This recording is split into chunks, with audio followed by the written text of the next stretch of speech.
नमस्कार। गुटनिरपेक्ष आंदोलन नाम 121 देशों का एक मंच है जो औपचारिक रूप से किसी के साथ या उसके विरुद्ध नहीं है। इसकी स्थापना शिखर के दौरान विकासशील देशों के हितों को आगे बढ़ाने के उद्देश्य से की गई थी। संयुक्त राष्ट्र के बाद यह दुनिया भर में राज्यों का सबसे बड़ा समूह है। यह आंदोलन पर्यायी युद्ध के बाद कुछ देशों द्वारा शीत युद्ध के दौरान दुनिया के तेजी से द्विध्रुवीकरण को संतुलित करने के प्रयास के रूप में उत्पन्न हुआ, जिसके तहत दो प्रमुख शक्तियों ने गुट बनाए और बाकी दुनिया को अपनी कक्षाओं में खींचने की नीति शुरू की।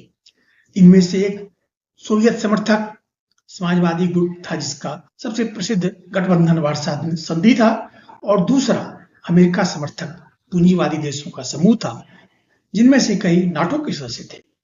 1961 में 1955 के बॉन्डुंग सम्मेलन में सहमत सिद्धांतों को आगे बढ़ाते हुए गुटनिरपेक्ष आंदोलन को औपचारिक रूप से बेलग्रेड यूगोस्लाविया में स्थापित किया गया था, जिसका नेतृत्व यूगोस्लाविया के राष्ट्रपति जोसेफ बोज टीटो, भारतीय प्रधानमंत्री जवाहरलाल नेहरू, घाना के राष्ट्रपति क्वामे नक्रुमा, इंडोनेशियाई राष्ट्रपति सुकर्नो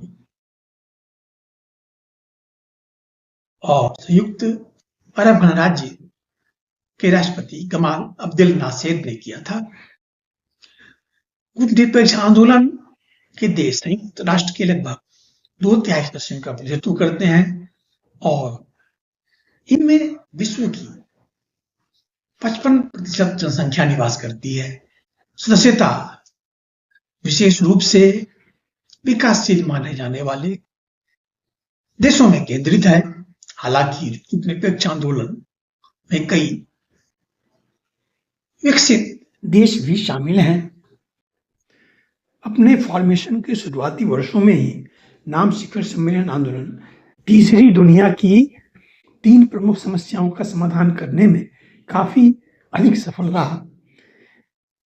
उपनिवेशीकरण, जिसके अंतर्गत एशिया और अफ्रीका में राष्ट्रीय मुक्ति आंदोलन को अपना मौलिक कूटनीतिक और नाम सम्मेलन में अब सदस्य देश बनाकर समर्थन देना।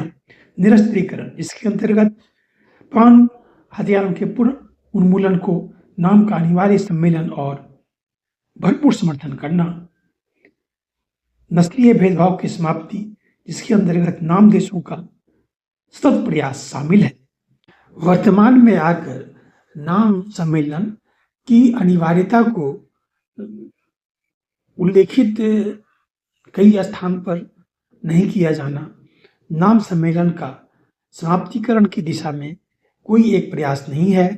इसे हमें नाम गुटनिरपेक्ष आंदोलन के एक प्रकार के रुकाव, विराम या अंतराल के रूप में हमें मानना चाहिए और नाम आंदोलन की प्रासंगिकता अभी बनी हुई है, जब तक कि विभिन्न देश दो खेमे में और खासकर एक देश के पावर में आने से उसके अंदर अपने को असुरक्षित अनुभव करते हैं।